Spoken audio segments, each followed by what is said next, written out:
Abrar Ahmad pick हुए England में, आवाज आई एशिया से। पाकिस्तान और भारत, इन दो मुल्कों को, इन दो टीमों को या इनके फैंस को क्रिकेट से अगर दूर कर दिया जाए तो वो फिर रौनक नहीं रहेगी, वो चार्म नहीं रहेगा।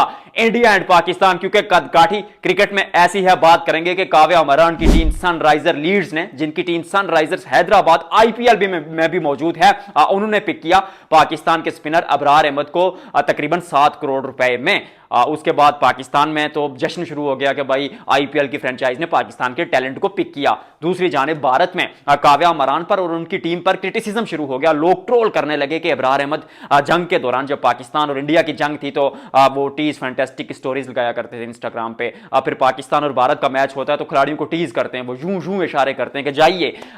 इस पर थोड़ी चर्चा करेंगे कि क्या उनको हटाया जाएगा, क्योंकि अब यह भी बात चल रही है कि जैसे मुस्तफिजुर रहमान को केकेआर ने रिलीज किया था और वो मतलब बांग्लादेश भारत के ताल्लुकात इतने बुरे नहीं थे जितने पाकिस्तान और इंडिया के ताल्लुकात बुरे हैं, तो फिर क्या अबरार को भी हटाया जाएगा? वो कहानी आपके सामने रखूंगा और उसके साथ साथ ये चीज भी थोड़ी सी बयान करूंगा आपके सामने कि पीएसएल की जो ट्रेड विंडो है वो ओपन हो चुकी है। फैसल अकरम मुल्तान में आ चुके हैं, अहमद दानियाल कोयटा ग्लैडिएटर्स में आ चुके हैं। बाकी टीमों की क्या बाज़गश्त चल रही है, क्या बातें चल रही हैं आपस में, और थोड़ा सा वो पीएसएल की खबरें भी आपको बताऊंगा। लेकिन आगाज इस स्टोरी से करेंगे कि अबरार अहमद जो एक इशू चल रहा है, क्या ये होना चाहिए? देखिए, पहली चीज तो अटल है आपके सामने के चाहे पाकिस्तान की क्रिकेट हो, भारत की क्रिकेट हो, न्यूजीलैंड की क्रिकेट हो, डबलिन की क्रिकेट हो, गुजरात की क्रिकेट हो, दिल्ली की क्रिकेट हो, चिचावतनी की क्रिकेट हो, पिंडी की क्रिकेट हो, मैं being a first sports journalist of Kashmir बराबरी पर तोलता हूं। और आज भी जो बात करूंगा वो ना पाकिस्तान को सामने रख के करूंगा, ना भारत को सामने रख के करूंगा, क्रिकेट को सामने रख के करूंगा। और क्रिकेट के नजदीक पिक होना चाहिए था। क्यों?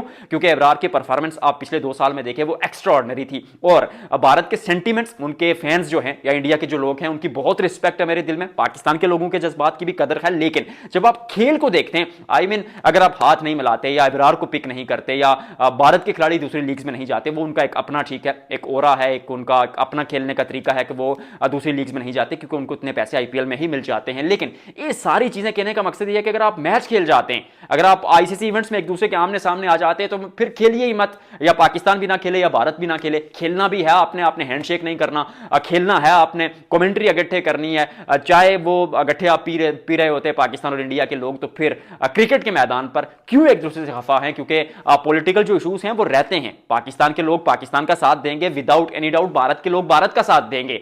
मतलब वो तो एक नॉर्मल सी चीज है ना, भारतीय जनता अपने देश के साथ होगी, पाकिस्तानी कौम अपने मुल्क के साथ होगी, तो फिर वो सेंटिमेंट्स को थोड़ा साइड पर रखेंगे इस मौजू पर जब क्रिकेट की बात आती है, क्योंकि स्पोर्ट्स जो है वो जोड़ता है आपको आपस में। पॉलिटिक्स पे बात नहीं करूंगा क्योंकि I am not the right person to talk on that. So pick होना चाहिए था। अब काव्या मरान पर जो प्रेशर है, क्योंकि लोगों का दिल तो दुखता है, हर बंदा उस तरह से नहीं सोचता। अब वो तो अपने मुल्क को देखते हैं लोग कि भाई हमारे खिलाफ स्टोरीज, हमारे खिलाफ बातें, और अगर पिक करना ही था पाकिस्तान के किसी खिलाड़ी को तो किसी और को कर लेते, अबरार को ही क्यों?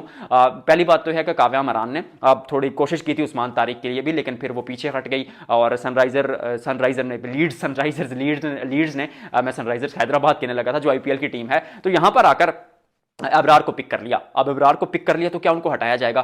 नहीं हटाया जाएगा, क्योंकि इंग्लैंड क्रिकेट बोर्ड ने कह दिया है कि अगर किसी भी खिलाड़ी को उसके नेशन की वजह से, यानी उसकी नेशनलिटी की वजह से अगर आप टीम से हटाते हैं तो फिर आपकी टीम पर सैंक्शंस लगेगी, पाबंदी लगेगी, थोड़ा बहुत जुर्माना भी हो जाएगा। और हो सकता है कि अगले सीजन में आप टीम जो है यहाँ पर लेकर ना आए। और जो बिजनेसमैन होता है वो याद रखिएगा किसी का नहीं होता, वो यहाँ से नहीं, यहाँ से जो है वो फैसले लेता है। अमूमन आम लोग दिल से फैसले लेते हैं, वो दिमाग से लेता है। तो अबरार खेलेंगे, इस चीज को छोड़ दीजिए। Again respect is there for Indian people, respect is there for Pakistan people. और पाकिस्तान इंडिया में अगर ना पिक होते तो पाकिस्तान के लोग कहते हैं कि भाई इंडिया देखें ज्यादती कर रहा है, देखें भारत जो है वो खेल में सियासत को लेकर आ रहा है। अब पिक कर लिया तो भारतीय लोग कह रहे हैं भाई क्यों पिक किया? ये पड़ोसियों की लड़ाई चलती रहती है, शुगर मेला एंजॉय किया करें इसको, और एज अ ह्यूमन बन के जिंदगी जा रहे हैं, और ह्यूमैनिटी के तौर पर थोड़ा सेलिब्रेट कीजिए इस चीज को। थोड़े और खिलाड़ी मैं आपको बताता हूं कि और भी खिलाड़ी भारतीय टीमों में पहले पिक हुए हैं, वो हालांकि पुरानी बात थी। रिसेंटली अगर आप देखें तो आईएल टी20 में जो 6 फ्रेंचाइजीज थी वो इंडिया से थी, तो उनमें से किसी ने भी पाकिस्तान के किसी खिलाड़ी को पिक नहीं किया था आईएल टी20 में। डेजर्ट वाइपर्स की टीम थी जिसने 3 पाकिस्तानी खिलाड़ियों को, जिसमें नसीम शाह थे, फखर समान थे, हसन नवाज थे और बाद में उस्मान तारिक भी आ गए थे, तो कुल मिलाकर 4 पाकिस्तानी खिलाड़ियों को पिक किया था और वो जीती भी at the and. I mean Pakistani खिलाड़ी थे उसमें, वो जीत भी गई, वो अलग बात है। एमआई को भी हराया था उन्होंने। सो पाकिस्तानी खिलाड़ियों का रहता है कद-काठ, ऐसा नहीं है कि बहुत अच्छे हैं, बट वो 40 करोड़ आवाम आपके पीछे है, भारत में 150 करोड़ आवाम पीछे है, तो वो शुरू पर कहा था ना कि इन दोनों को निकालकर आप नहीं चल सकते क्रिकेट में। पीएसएल की खबरों पर आते हैं। पीएसएल की खबरों में खबर सबसे पहले यह है कि फैसल अकरम और अरफात मिनास जो कि कोयटा ग्लैडिएटर्स में थे, वो कोयटा ग्लैडिएटर्स से मुल्तान में चले गए। मुल्तान की टीम ने उनके बदले कोयटा को क्या दिया, वो दिया अहमद दानियाल और जहांजेब, एक लड़के हैं, यंगस्टर हैं। आई रियली होप कि वो अच्छा परफॉर्म करेंगे, मैंने करीब से देखा है, तो आई रियली होप कि वो परफॉर्म करते हुए नजर आएंगे। ये ट्रेड हो गई है। इसके बाद जो बजट बाकी बचा है वो सबसे ज्यादा शावर जल्मी के पास बचा है, जिनके पास 4 करोड़ 35 लाख रुपए अभी भी बचे हैं।